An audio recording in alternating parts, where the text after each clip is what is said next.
நண்பர்களே, இன்று ஏப்ரல் மாதம் 22ஆம் தேதி புதன்கிழமை. முக்கியமாக மோடிக்கும் இஸ்ரேலுக்கும் உள்ள உறவு தொடர்பாக மீண்டும் மீண்டும் விமர்சனங்கள் எழுந்த வண்ணம் இருக்கின்றன.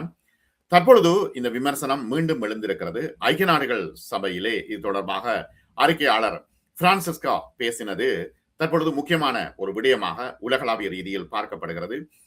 ஆய்வாளர்களால் முக்கியமாக நோக்கப்படுகின்ற ஒரு விஷயம், இஸ்ரேலுக்கு மோடியினுடைய ஆதரவு. ஈரானை அழிப்பதற்கு இஸ்ரேல் துடித்துக் கொண்டிருக்கும் சூழ்நிலையில் மோடியினுடைய ஆதரவு மிக முக்கியமான விஷயம். காசாவையும் இஸ்ரேல் அழித்துக் கொண்டிருக்கும் நிலையில் தொடர்ச்சியாக மோடியினுடைய ஆதரவு இஸ்ரேலுக்கு இருப்பது தொடர்பாக விமர்சனங்கள் எழுந்து வருகின்றன. அது தொடர்பாகவே இன்று நாம் முழுமையாக பார்க்க இருக்கின்றோம். சப்ஸ்கிரைப் செய்யாத நண்பர்கள் சப்ஸ்கிரைப் செய்யுங்க, லைக் பட்டன் அழுத்துங்க, ஹை பட்டன் அழுத்துங்க. உடனுக்குடன் உங்களுக்கு செய்திகள் வந்து சேரும். சரி, விஷயம் என்னவெனில், காசா இனப்படுகொலையின் பொழுது இஸ்ரேலுடன் உறவுகளை பேணுவதன் மூலம் இந்தியா சர்வதேச சட்டத்தின் கீழ் உள்ள தனது கடமைகளை மீறுகிறது என்றும், இது சட்ட ரீதியான பொறுப்பு கூறலுக்கான வாய்ப்பை எழுப்புகிறது என்றும் ஐக்கிய நாடுகள் சபையின் நிபுணர் தெரிவித்திருக்கிறார். இந்தியாவின் முன்னணி நாளிதழான த ஹிந்துவுக்கு அளித்த பேட்டியிலே ஆக்கிரமிக்கப்பட்ட பாலஸ்தீனிய பகுதிகளுக்கான ஐக்கிய நாடுகளின் சிறப்பு அறிக்கையாளர் பிரான்சிஸ்கா அல்பானிஸ் இந்தியாவின் நடவடிக்கைகளில் கட்டுப்படுத்தும் சர்வதேச சட்ட கடமைகளின் பின்னணியில் பார்க்கப்பட வேண்டும் என்று உறுதியாக தெரிவித்திருக்கின்றார்.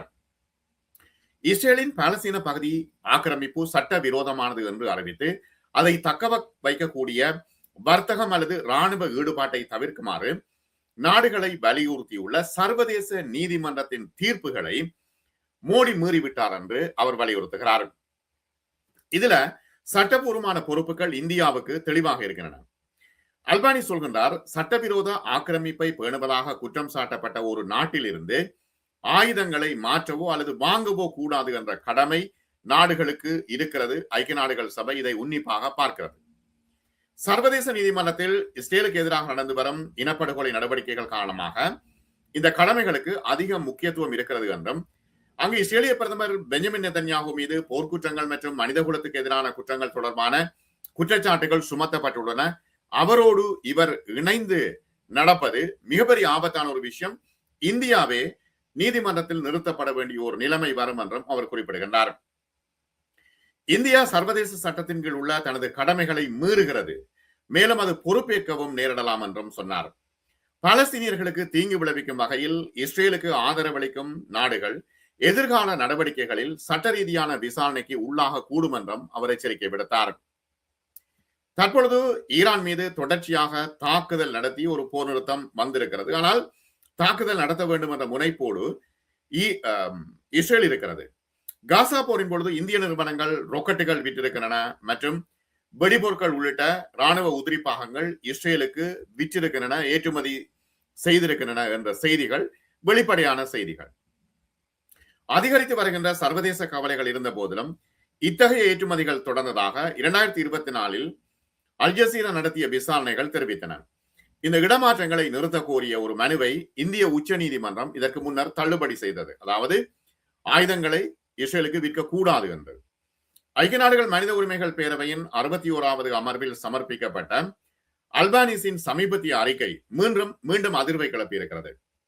3ஆம் உலக நாடுகள் இராணுவ மற்றும் தளவாட ஆதரவின் மூலம் இஸ்ரேலினுடைய சித்திரவதை ஆட்சி என்று விவரிக்கின்ற இஸ்ரேலின் ஆட்சிக்கு தொடர்ந்து ஊக்குவிப்பை வழங்குகின்றன என்று அது வாதிடுகிறது. சித்திரவதை மற்றும் இனப்படுகொலை என்ற தலைப்பிலான இந்த அறிக்கை முக்கியமான அறிக்கை. காசாவிலும் ஆக்கிரமிக்கப்பட்ட பாலஸ்தீன பகுதிகளிலும் பரவலான துஷ்பிரயோகங்கள் நடக்கின்றன. பெருமளவிலான தடுப்பு காவல் இருக்கிறது. கட்டாயமாக காணாமல் ஆக்கப்படுகின்ற திட்டமிட்ட வன்முறைகள் நடக்கின்றன என்பது மிக தெளிவான விஷயம். அக்டோபர் 2023 முதல் 18,500க்கும் மேற்பட்ட பாலஸ்தீனியர்கள் இஸ்ரேலில் தடுத்து வைக்கப்பட்டிருக்கிறார்கள். அவர்களில் 1,500 குழந்தைகளும் அடங்குவர். இதே நேரத்தில் 4,000க்கும் மேற்பட்டவர்கள் வலுக்கட்டாயமாக காணாமலாக்கப்பட்டிருக்கிறார்கள். இந்த அறிக்கை காசாவை ஒரு பெரிய சித்திரவதை முகாம் என்று விவரிக்கிறது. மேலும் முகத்தை அடையாளம் காணும் அமைப்புகள் மற்றும் ட்ரோன்கள் உள்ளிட்ட கண்காணிப்பு தொழில்நுட்பங்கள் தொடர்ச்சியான கட்டுப்பாட்டையும் அச்சத்தையும், ஃபேஸ் ரெகக்னைஸ் கண்காணிப்பு தொழில்நுட்பங்கள் அது திணிக்கப்படுகிறது என்றும் ஐக்கிய நாடுகள் சபை குற்றம் சாட்டுகிறது. சட்டபூர்வமான அணுகல் தடுக்கப்படுவதாகவும், தடுத்து வைக்கப்பட்டவர்கள் அச்சுறுத்தப்படுவதாகவும் மருத்துவர்கள், பத்திரிகையாளர்கள், மனிதாபிமான பணியாளர்கள் எல்லோரும், தொழில் வல்லுநர்கள் எல்லோரும் குறிவைக்கப்படுவதாகவும் அல்பானி சுட்டிக்காட்டினார். பாலஸ்தீன அகதிகளுக்கான ஐக்கிய நாடுகள் முகமையின் பணியாளர்கள் உட்பட ஐக்கிய நாடுகள் ஊழியர்கள் கூட விசாரணைக்கும் துன்புறுத்தலுக்கும் உள்ளாக்கப்பட்டிருக்கின்றார்கள் என்று அந்த அறிக்கை சொல்கிறது. சட்ட ரீதியான கவலைகளுக்கு அப்பால் இந்தியாவின் நிலைப்பாட்டை ஒரு ஆழமான தார்மீக முரண்பாடாக அல்பானி சொன்னார். அதை அந்த நாட்டின் ஒரு கலனித்துவ எதிர்ப்பு என்பதோடு கடந்த காலத்தோடு அவர் தொடர்பு படுத்தினார். இந்தியாவும் இஸ்ரேலும் பிரிட்டிஷ் காலனி ஆதிக்கத்திலிருந்து உருவானவை என்றும் அந்த காலகட்டத்தில் பாலஸ்தீனத்துக்குள் இஸ்ரேல் நிறுவப்பட்டது. மேலும் இரண்டு நாடுகளுக்கும் இப்பொழுது சர்வதேச சட்டத்தை நிலைநிறுத்தும் பொறுப்பு இருக்கிறது. இந்தியா இதில் முக்கியமானது என்றும் அவர் குறிப்பிட்டார். மாறாக இந்த கொலனி ஆதிக்க நீக்கத்திற்கு பிறகு கட்டமைக்கப்பட்ட உலகளாவிய சட்ட அமைப்பின் சிதைவுக்கு அவற்றின் தற்போதைய நடவடிக்கைகள் முழுமையாக பங்களிக்கின்றன. அதற்கு மோடி துணை போகிறார். நேரடியாக இஸ்ரேலுடன் இந்தியா கொண்டுள்ள கூட்டணியை அதன் வரலாற்று பாரம்பரியத்திலிருந்து ஒரு சிக்கலான விஷயம் என்றும் விவரித்திருக்கிறார். அந்த கடந்த காலத்துக்கு ஒரு நல்ல காலமாக இருந்த காலத்திற்கு துரோகம் நடப்பதாக தனக்கு தோன்றுகிறது என்று அவர் கூறுகின்றார். டொனால்ட் ட்ரம்ப், நெதன்யாகு போன்றோரை மேற்கோள் காட்டி சர்வதேச சட்டத்தின் மீதான உலகளாவிய அலட்சியம் அதிகரித்து வருவது சட்டமீறலை பரவலானதாகவும் அமைப்பு ரீதியானதாகவும் மாற்றும் அபாயத்தை ஏற்படுத்துகிறது என்றும் ஐநா பிரதிநிதி எச்சரிக்கின்றார். சட்ட ரீதியான பொறுப்பு கூறல் என்பது நாடுகளுக்கு மட்டும் உரியதல்ல. குற்றம் சாட்டப்பட்ட மீறல்களோடு தொடர்புடைய கொள்கைகளுக்கு அங்கீகாரம் அளிக்கின்ற தனிநபர்களையும் குறிவைக்கப்படும். இப்ப இத்தாலி போன்ற நாடுகளில் வெளிவரும் வழக்குகளை அவர் சுட்டிக்காட்டினார். காசா இனப்படுகொலையின் பொழுது இஸ்ரேலுடன் நெருங்கிய உறவை பேணி வரும் அரசாங்கங்கள் மீதான அதிகரித்து வருகின்ற சர்வதேச அழுத்தம் அல்பனிஸின் கருத்துக்களுக்கு வலு சேர்க்கின்றன. அதே நேரத்தில் உலகளாவிய நிறுவனங்கள் முழுவதும் சட்ட மற்றும் ராஜதந்திர அழுத்தம் தொடர்ந்து அதிகரித்து வருகிறது. இதே நேரத்தில் ஈரான் போர் ஆரம்பிப்பதற்கு முதல் காசா போர் ஆரம்பித்த பிறகு இந்திய பிரதமர் நரேந்திர மோடி தனது முதல் 2 நாள் பயணமாக இஸ்ரேல் வந்தார். மோடி இஸ்ரேலின் நாடாளுமன்றத்தில் உரையாற்றினார், நெசட்டில் உரையாற்றினார். பிரதமர் பெஞ்சமின் நெதன்யாகு மற்றும் அதிபர் ஐசாக் ஹெர்சாக் ஆகியோரை சந்தித்தார். ஆனால் அவரது பயண திட்டத்தில் பாலஸ்தீன தலைவர்களுடனான சந்திப்பு எதுவும் இருக்கவில்லை. ஒரு தசாப்தத்துக்கு மேலாக மோடி ஆட்சிக்கு வந்ததிலிருந்து கணிசமாக வளர்ந்துள்ள பாதுகாப்பு, தொழில்நுட்பம் மற்றும் வர்த்தகம் ஆகிய துறைகளில் இஸ்ரேலும் இந்தியாவும் உறவுகளை வலுப்படுத்திக் கொண்டே இருக்கின்றன. இருப்பினும் இஸ்ரேல் மற்றும் பிற மத்திய கிழக்கு நாடுகளுடனான தனது உறவுகளை சமநிலைப்படுத்த மோடி முயற்சிக்கிறார். இந்த பயணம் இந்தியாவின் வெளியுறவு கொள்கைக்கு பெரும் சோதனையாக அமைந்திருக்கிறது.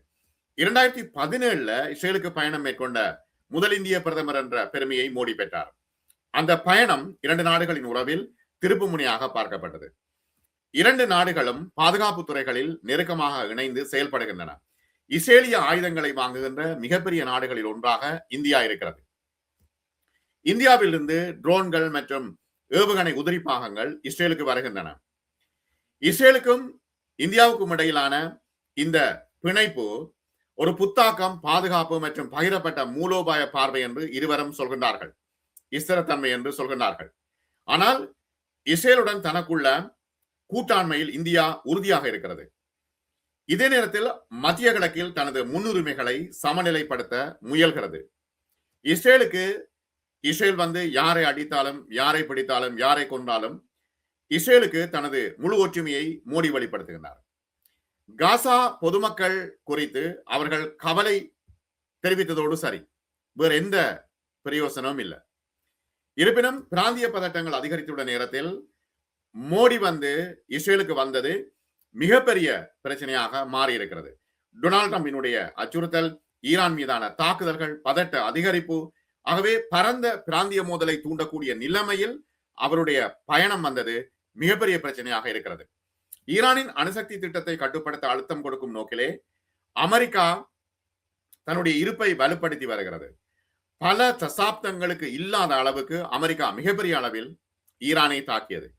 தாக்குவதற்கு 2 நாட்களுக்கு முன்பு இஸ்ரேலுக்கு தன்னுடைய ஆதரவை அவர் தெரிவித்திருந்தார். ஆகவே ஒரு ஜனநாயக நாட்டினுடைய பிரதமர் இவ்வாறு வந்தது ஒரு மிகப்பெரிய பிரச்சனையாக இருந்தது. இஸ்ரேலுக்கு வந்தடைந்த மோடியை பென்குரியன் விமான நிலையத்தில் நெதன்யாகு ஏற்கனவே வரவேற்றார், நாம் பார்த்திருக்கிறோம். மோடி ஏனைய நிகழ்ச்சிகளிலும் பங்கேற்றார். அது மட்டுமல்ல, இந்த பயணத்துக்கு முன்னதாக நெசட் சபை இந்திய கொடியின் வண்ணங்களால் ஒளிரூட்டி அவருக்கு மகிழ்ச்சியை ஏற்படுத்தியது. மோடி அந்த படத்தை சமூக ஊடகங்களிலே பகிர்ந்தார். இந்தியாவிலும் உலக நாடுகளிலும் மற்றும் பல அரசியல் தலைவர்களும் இந்திய எதிர்க்கட்சி தலைவர்களும் இந்த பயணத்தை விமர்சித்திருந்தார்கள். காங்கிரஸ் கட்சியின் செய்தி தொடர்பாளர் ஜெயராம் ரமேஷ் இந்த பயணத்தை கண்டித்ததோடு மோடி அரசு பாலஸ்தீனத்தின் நலனை கைவிட்டு விட்டதாகவும் குற்றம் சாட்டியிருக்கின்றார். போர் முறை மற்றும் தானியங்கி தொழில்நுட்பத்தால் இயக்கப்படுகின்ற பல தொழில்நுட்ப சாதனங்களை இந்தியா இஸ்ரேலிலிருந்து வாங்குகிறது. இந்தியாவிலிருந்து ஏவுகணை தொழில்நுட்பத்தை, பல முக்கியமான சாதனங்களை இஸ்ரேல் வாங்குகிறது. பாகிஸ்தான் மற்றும் சீனாவுடனான பதட்டங்களை கருத்தில் கொண்டு சிறந்த தொழில்நுட்ப உபகரணங்களை தாங்கள் வாங்க வேண்டும் என்று மோடி சொல்கின்றார். ஆனால் தற்போது மோடி இஸ்ரேலுடனான இந்த உறவை இறுக்கிக் கொண்டிருப்பது ஈரானுக்கு மிகப்பெரிய பிரச்சனையாக இருக்கிறது. ஆகவே இந்த போரில் மோடி நடுநிலை வகிக்க முடியாது என்கின்ற ஒரு சூழ்நிலை இருக்கிறது. நடுநிலை என்றால் என்ன? இஸ்ரேலுக்கு ஆதரவு, இஸ்ரேலினுடைய தொழில்நுட்பங்களை வாங்குறது, பெகாசஸ் போன்ற உபகரணங்களை வாங்கி அங்கு ஊடகவியலாளர்களையும் எதிர்கட்சி தலைவர்களையும் முக்கியஸ்தர்களையும் ஒட்டு கேட்பது என்ற மிகப்பெரிய பிரச்சனைகள் தொடர்ந்த வண்ணம் இருக்கின்றன. ஆகவே இது மிகப்பெரிய துரோகத்தை மோடி இழைக்கிறார் என்று அரசியல் விமர்சகர்கள் தொடர்ந்தும் குற்றம் சாட்டி வருகின்றார்கள். நல்லது நண்பர்களே, மற்றும் ஒரு காணொலியில் சந்திப்போம். பல தகவல்கள் வரும்பொழுது நான் உங்களுக்கு தருகின்றேன். சப்ஸ்கிரைப் செய்யாத நண்பர்கள் சப்ஸ்கிரைப் செய்யுங்க, லைக் பட்டன் அழுத்துங்க, ஹை பட்டன் அழுத்துங்க. உடனுக்குடன் உங்களுக்கு செய்திகள் வந்து சேரும். மிக நன்றி.